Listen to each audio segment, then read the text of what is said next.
call Otodo Gbame.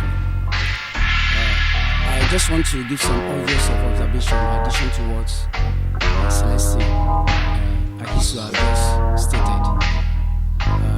The acute line of demarcation between right and wrong have dulled in many people's hearts in recent years.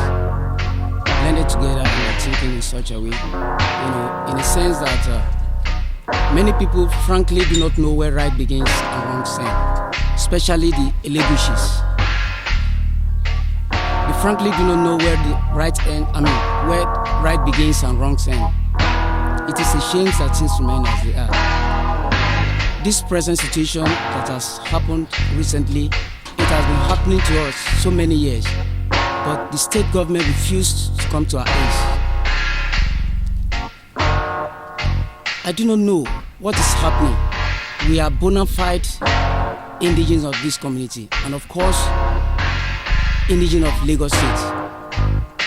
So we wonder why the state government refused to come to our aid.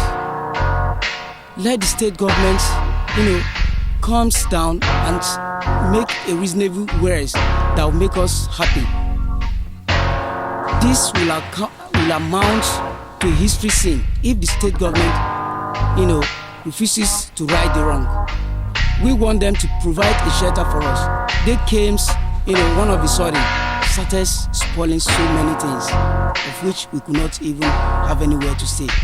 As you can see around, children who were just walking down, there's no shelter, we are just managing. We are human beings like them. And I believe the state governments know what is right and wrong. Let them come down and see what is happening. I don't have anything much more than that. My brothers have stated so much about what I'm saying. Thank you very much. My name is Abu Samuel. I'm a profiling coordinator for the Nigerian Slum and Informal Settlement Federation.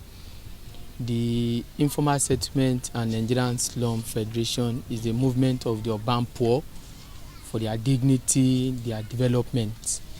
And the Otodo Gbame community is a community that is part of the Nigerian Slum and Informal Settlement Federation, because according to the SDI rituals, which the Nigerian Slum and Informal Settlement Federation is part of it, what we organize is savings, profiling, and policy advocacy.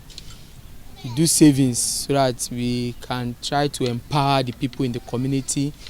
Profiling, that we know the community data and figures in order to make sure the community attracts development and keep their figures. And it's one of the ways by which slum dwellers drive their development agenda and taking real ownership of their data. And issues from the profiling questionnaires lead to a policy advocacy whereby we try to change some of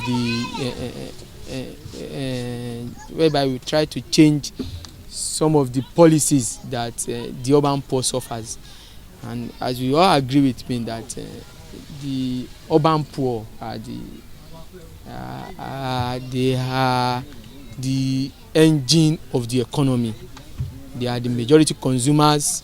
They are very hardworking people. They are the ones in the driving sectors. They are the one in the informal sectors, and find out that the so-called government cannot. They rely mostly on our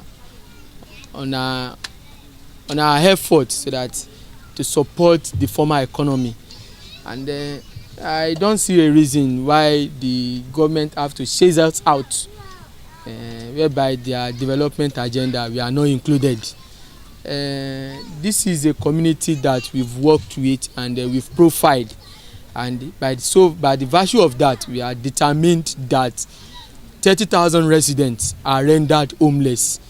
We are determined that 2,500 structures are pulled down, and our major concern is if the government comes out to deny that they are not involved, who is giving the police order? If the government said they are invading all waterfront communities, which Otodo Gbame is one of them, for security purpose, we pay our taxes, we pay our levies to the local government. Is our taxes shanties? These are the questions that we need an urgent answers to. What is the fate of 30,000 people that are rendered homeless without compensation, without relocation, without consultation? Where would they go? What will be the fate of the children that are in the communities? These are the questions that we really need to answer. And truly, if democracy is a game of numbered, then 30,000 people were outside, 30,000 people were rendered homeless. What is the fate of democracy that we have in Nigeria if the people cannot get adequate justice to what has happened to them? So these are the questions that we urgently need an answer to. And when this incident happened, the Nigerian Slum and Informal Settlement Federation have been supporting the community in various ways. By one, we've been coming to encourage the people that all hope is not lost, and possibly the only way that they can hold on to their land is to still have people on this land. We've been coming with some relief materials to make sure people have waters to drink, to make sure people have clothes, to make sure people have food to eat. So this is the kind of support we've been giving to these people, because we understand the plight that they are really going through now, and this is one of the ways that which we can render a little assistance to them. But the most unfortunate things that happened was that before this community was pulled down, there was a court injunction from the High Court by Justice Onigbanjo, because when the incident happened, before the governor, and when the governor came on here to announce that all waterfront communities will be demolished in 7 days, we don't have anywhere to go, because the court is the last hope of the common man and is where we can get justice. We went to court, we filed an application, and an interim injunction was granted. And the day after the interim injunction was granted, we heard the news that Otodo Gbame community, which is one of the waterfront communities, has been pulled down. Does it mean that our government are not law abiding? Does it mean that the rule of law has no place in Lagos State? These are the questions that have been bothering my mind to what has happened to the people of Otodo Gbame. Thank you very much. Caterpillar, who owns it? Who is the driver of that caterpillar? These are the people who need to know. Who give them orders? Who give them instructions?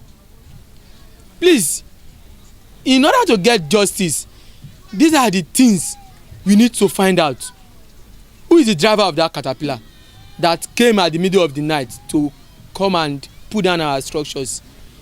Who owns the caterpillar? Who is the driver?